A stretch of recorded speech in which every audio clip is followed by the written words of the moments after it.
परिदृश्यों को देखता रहा और उसके बाद उनके आदेश पर मैं उज्जैन आश्रम चला गया, जो बियॉन्ड बीहड़, किसी भी रास्ते से जाते 10 किलोमीटर आपको पैदल चलना था, कोई रास्ता नहीं था।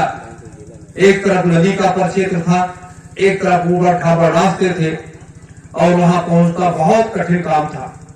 वहां पहुंच करके उनका सानिध्य प्राप्त किया और उनके नेतृत्व में आगे बढ़े।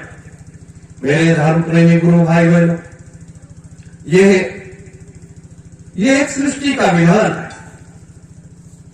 और इस विधान को कोई भी नहीं तोड़ता है।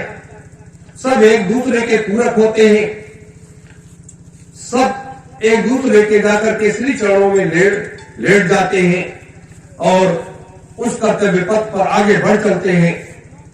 ये क्रम अग्रवत चलता है।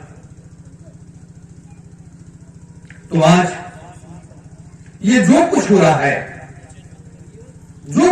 है, ये इन दोनों महापुरुषों की देन है।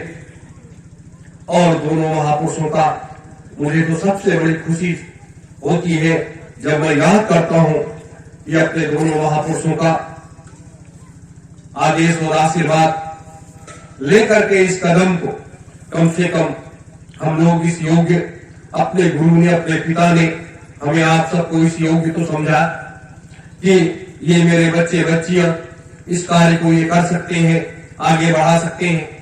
तो उस कार्य को अंजाम देने के लिए हम आप आगे बढ़ गए।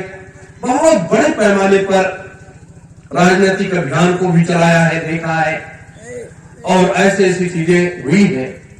बड़े बड़े संघर्ष देखे हैं, सरकार से टकराव भी देखा है, लोगों को गिरते उठते भी देखा है।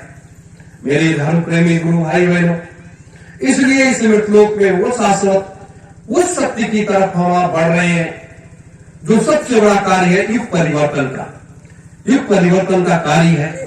और दूसरा कार्य है चौथे महायज्ञ का। चौथा महायज्ञ ये इस मृतलोक के लिए आवश्यक है और सत्यलोक के लिए भी आवश्यक है। सत्यलोक के लिए इसलिए आवश्यक है कि जब तक ये सारा कार्य संपन्न नहीं हो जाएगा, वैसे तो आना और जाना हमेशा लगा रहता है। वहां का कार्य भी नहीं बिगड़ता, यहां का भी कार्य नहीं बिगड़ता। लेकिन वास्तविक रूप से जब तक ये सारा कार्य हो नहीं जाएगा, तब तक परम पूज्य स्वामी जी महाराज अपने लोक को वापस नहीं जाएंगे। ये और यहां मृतलोक में इसलिए आवश्यक है कि मृतलोक में कलयुग राज्य की समाप्ति होगी और 3000 वर्ष के लिए सतयुग आएगा। 3000 वर्ष के लिए सतयुग आएगा और 2 लाख वर्ष के लिए संतयुग आएगा। अब बहुत से लोग ये कहते हैं कि हमें तो राजनीति से कोई लेना देना नहीं है, हम राजनीति क्यों करें, हम तो भजनानंदी लोग हैं, हम तो सिर्फ भजन करने के लिए आए हैं, हम तो सिर्फ भजन करेंगे।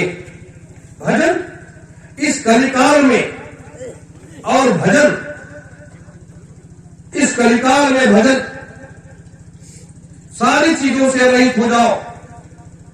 रोज ब्रह्म मुहूर्त की उस वेला में बैठ जाओ जब योगी बैठते हैं 3 बजे। उस समय अगर आप भजन करते हो, साधना करते हो, तो हो सकता है थोड़ी सी चढ़ाई हो जाए। 4 बजे बैठ जाओ तो हो सकता है थोड़ी सी चढ़ाई हो जाए। नहीं तो जब तक गुरु नहीं चाहेगा, आप कितना सफर तय करोगे।